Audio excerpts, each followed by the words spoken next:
Ke Lawisa, me yake damun ki ne? Hanya ba komai.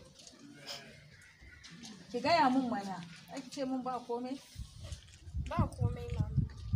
Ni fa uwarki ce, na ce ki gaya mun kiran ga fuskan ki na ya nuna tashin hankali.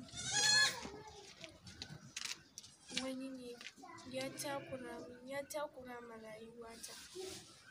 Ni kuma akwai wanda nake so, wallahi ina da wanda nake so. Mama me ne ma damusa, me na mishi gaba ɗaya ya biya takura ma rayuwa na. Haba. Damusa wane ne kuma damusa?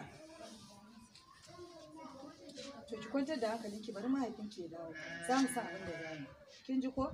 Za mu magana abin kar ki damu. Kwantar da hankali.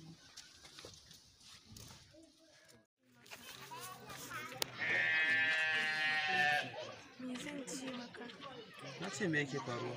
Kin ki gaya mu. Wanda su iya samu.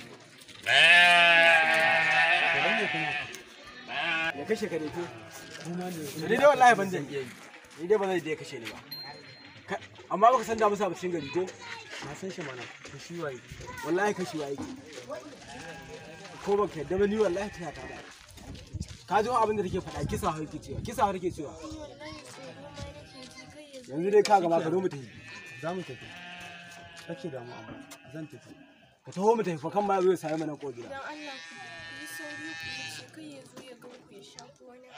Shikenan na tafi.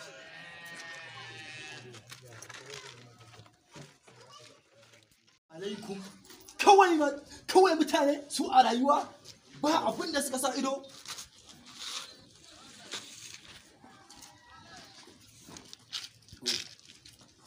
Ɗaki Ya ja kulle musu akuya ba san daga inda ya samo ta wallahi ba. yaran nan ba zai jawo bala'i hukuma su zo da moto su dauke ni ba. Dole ma ya koma wajen uwanshi. Ina da wallahi a mai da shi.